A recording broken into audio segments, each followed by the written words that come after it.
What is up, guys? Welcome back to another GeekaWhat video. In this video, I'm going to be building a great value gaming PC based around NVIDIA's brand new RTX 3050, a GPU that promises to deliver great 1080p entry-level gaming performance, with hopefully better stock and availability that wipes the floor with AMD's own new 6500 XT. In this video, I'll be talking not only about the 3050, but all the other great 7 components that make this build possible, assembling the system step by step from start to finish in a brand new case from Cooler Master, before finally testing out the performance later on in the video to make sure the 3050 really stacks up, and check out whether it's worth considering for your next build. Let's do this. I'll come back to the RTX 3050 in more detail a little bit later, but I wanted to touch on where this card sits in the market right now. Coming in below the RTX 3060, it looks to replace something like a 1660 Super from last generation. But of course, being an RTX card means you get all those ray tracing related features. DLSS in particular is the big win on this budget card, NVIDIA's AI resolution scaler, that has allowed us to increase frame rates by about 30%. We can render our games out in say 720 or 960p, use AI to upscale and get the full visual quality of 1080p. A really great addition to the budget market. With 8GB of video memory and more memory bandwidth, it also promises to deliver better performance than the new 6500 XT, a card that AMD supposedly designed with lower memory to make it unviable for miners. Something this low hash rate card should also try and do, but the jury's still out on that one. Asus very kindly sent me one of their Strix cards out for this video, but I'll be talking about what cooler you should pick for your 3050 a little bit later.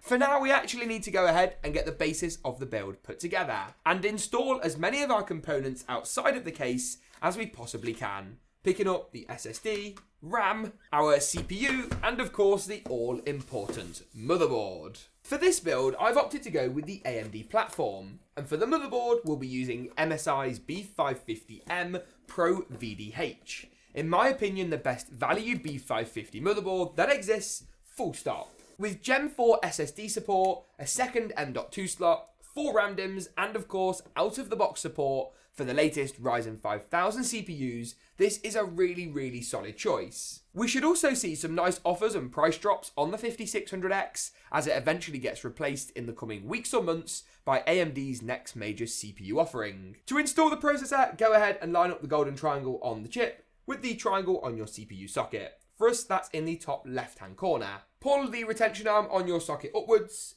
and then it's a really simple case of dropping the Ryzen processor into place. It should fall directly in the socket with no pressure or force required, and install nice and easily. One major upside of the Ryzen chips too is the fantastic included stock cooler. This comes for free with the CPU and will do a good job of keeping it cool. An aftermarket cooler is always a great upgrade, as we discussed in a fairly recent video, but for now this will work a treat. If it's brand new, it'll come with pre-applied thermal paste, but because I've used ours before, I just need to drop a dab of fresh paste on to make sure that thermal bond between the CPU and cooler is as strong as it can be. We can then take the screws on the bottom of the cooler, line these up with the holes on the motherboard, and push it into place. Then simply go ahead and tighten up the cooler corner by corner with the pre-included screws. Finish things off by adding in the CPU fan header cable to the fan port on the top of the motherboard. Once we've done that, we can move on to the RAM or the memory. And for this build, I've picked up a 16GB kit from Corsair, their brand new Vengenace RGB RS. In reality, any of their Vengenace RGB line will work. Just make sure you get 2 key things right.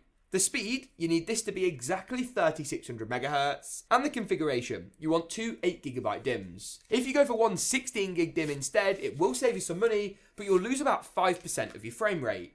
Ryzen loves the extra memory bandwidth of 2 RAM DIMMs. Quite ironic really, considering the bandwidth related issues AMD themselves have had with the new 6500 XT. Hopefully, our lovely 3050 won't make the same mistakes AMD have. Once we've done that, we can finally look towards the M.2 SSD drive, the final component to install onto the motherboard before we get our case involved. Something I'm really excited for, but we'll come back to that in a moment. I am getting distracted. Now this right here is the XPG S40G. When it comes to picking a drive for this build, you want it to be NVMe. Generation 3 is fine, 4's a bonus, but it will cost you a lot more money. something we're not really aligned with in this build budget. This drive has some RGB on it as well, which looks awesome. You pay another $5 or $10 for the pleasure, but heck, you only live once and it looks great. Remove the included M.2 heatsink that comes with your motherboard. We won't be needing this one for obvious reasons, and then slide the M.2 drive into place. Secure it down with the included M.2 screw, and for this stage you will need to pick yourself up a teeny tiny screwdriver like this one I'm using right here. Once that's in, the M.2 has power and data, and the motherboard assembly is complete. That is looking really solid and plays into a really nice, sleek, all black theme that I've gone for in this system. Now, to complement that theme, we've picked up a brand new case from Cooler Master. It's none other than their TD300 Mesh. This case builds on some of the great success they've had with the TD500 Mesh, a case which on this channel I believe has accumulated more than 500,000, maybe close to 1 million views. I love that chassis, the polygon design at the front, the mesh panel, superb. And Micro ATX is my favourite form factor, so to see the two combined is an absolute dream. Ow! Ow! That really hurt. First impressions are really quite good. The mesh panel at the front with the polygon design is exactly the same. The I/O is the same, though come on guys, a bit of USB-C wouldn't go amiss, would it? Even if you had to change the tooling very slightly, just a little USB-C below the power button would have been nice to have that in there. Side panel looks good. It's not a full glass panel. You've got this sort of metal integrated PSU shield, something that I'm completely fine with, to be honest. And then over at the back, we've got no rear fan, bit of a shame again, and bend out PCIe covers on the bottom two slots. Now granted, you do get 2 normal ones, but would it really have been that much more expensive to just put 4 proper ones on? This distinctly looks like a similar actual chassis or mold, shall we say, factory mold, as the cheap MB320 out. Another superb case. I'm maybe being a little bit harsh on this one, but I think unfortunately this is not quite as fully fledged as the TD500 Mesh in mini form. It is a different chassis at its base, but it still looks great and the price on it is still pretty competitive. So not criticisms as such, just something you really ought to bear in mind. Although the lack of USB-C is annoying. Much like all of our build tutorials, I'm going to recommend that you remove the included thumb screws on all the side panels first in order to strip the case down, not quite to its bare minimum, but to a state where it's much more buildable, to coin a phrase. Moving around to the back, and things do look significantly better from the rear actually. An included RGB hub with fan and RGB connections is good to see. Addressable RGB as well, nice. Hard drive SSD cage, nice little cutout. Build quality feels solid. This is getting better. I am a fan. And what I'm going to do is I'm going to lay the case down flat for the next stage of the build, as it will make installing the motherboard a lot easier. To do this stage, we need to actually take the motherboard first of all and do a bit of a check. We need to check whereabouts the holes through the motherboard lie. In our case, there's 3 across the middle, 3 across the top, and 2 along the bottom at slightly different heights. We need to ensure these match up with the standoffs in the case. So in our system, 3 at the top, they're in the right place, 3 across the middle, A-OK, and a further 2 along the bottom at different heights. Literally like it was meant to be. Grab your included I/O shield. We're going to clip this into the rear of the case to take a look at this particular rectangular cutout and clip this metal shield in. What this is going to do is actually create the link between the back of your motherboard and the rear of the chassis. If you forget to install it, it is a ball ache, so make sure you get this right first time round. Once that's been done, we're then able to very easily slide the motherboard in, pop it through the rear I/O, and it should line up with all of those standoffs we discussed earlier. The one in the middle is actually slightly raised, which will hold the motherboard in place. You see, that's not going anywhere, especially if you've laid the case down flat. Screw it in with 3 at the top, 3 along the middle, and 2 across the bottom. 8 screws in total, which will ensure your motherboard isn't going to go anywhere anytime soon. That's the last thing we want to be dealing with. And then once that's done, we can lift our case back up. It's looking great. A screw's fallen out from somewhere. We won't worry about that one too much. Looking good so far though. And I think next up, we'll go ahead and install the GPU. I'd normally do the power supply at this stage, but today, I'm living on the edge. I'm breaking the rules, rewriting the rules, in order to take a sneaky peek at this RTX 3050. Now, I touched on this a little bit earlier. This particular card is the Asus STRIX model, and I'm very grateful for Asus to actually lend this out to us before the launch in order to get these videos out. That doesn't necessarily mean though that I think their STRIX cooler is the most appropriate cooling solution for the 3050. 3070 Ti, 3080, 3090 I'm a Strix fanboy any day. It's a gorgeous looking cooler that performs incredibly well and looks after the airflow and overclocking enthusiasts alike. But with that being said, all the extra heatsink, the extra fans, plastic and shroud do get expensive, something that is not necessarily required for a GPU like the 3050. It does look absolutely bloody awesome though, so that's always a bonus I'm not going to turn down. The 3050, as I say, 8GB of video memory, all those ray tracing related features are supported. You're probably not going to be playing Cyberpunk with RTX on, but you will be leveraging stuff like DLSS in as many titles as supports it. NVIDIA Reflex also comes included, of course. That's NVIDIA's low latency technology that helps to stamp out input lag in games like Apex Legends and Fortnite, important titles. We'll be testing all of those games out a little bit later, more than 15 titles in fact, so hold tight. But first, let's install the GPU and make sure that it looks the part in our TD300 Mesh. Oh yeah. Now to do that, you need to pick the GPU up itself and you need to hover it over the slot, bit of a squeeze in this case, that you think you're going to use. So for us, it's the top slot right here. What that means is we need to take out the top two PCIe slot covers. Previous to my rant earlier, you could actually move these down to the bottom if you wanted to, but I'm just going to leave them out for now. Push back the clip on your PCIe slot, that's this one right here, and that will allow you to actually slot the GPU into place. And once the card's in, we need to give it power. In fact, we need to give the whole system power, which is where Cooler Master's MWE 650 Gold V2 fully modular power supply comes into play. 650 watts is about what you want to go for a 3050. Some would say it's a touch overkill. I would disagree. You do tend to get a better quality caliber of power supplies at this price range and wattage too. Something you really don't want to scrimp out on in a build like this. Having a little bit of headroom for future upgrades is also something I won't say no to. It is a fully modular unit, and that means you only plug in the cables you actually need. For us today, that includes our CPU power connector. We also need to pop in a SATA power harness, that's one of these thin connectors, and we'll be using this to power up the RGB hub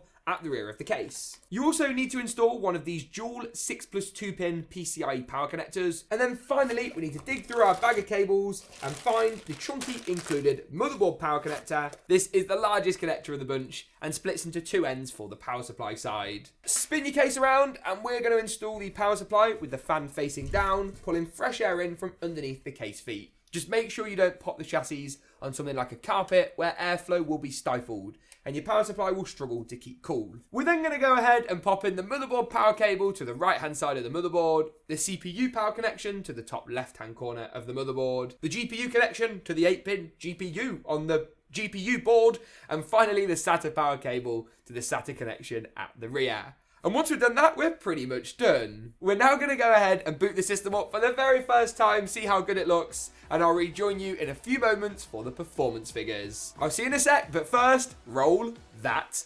montage.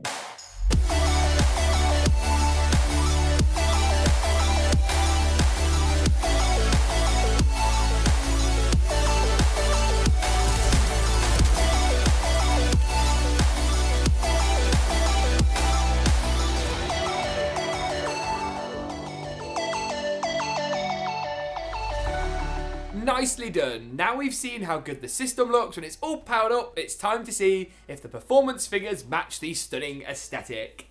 I'm going to run through a wide variety of games one by one, but before I do that, I'll pop a summary on your screen now of all the different results we were able to gather.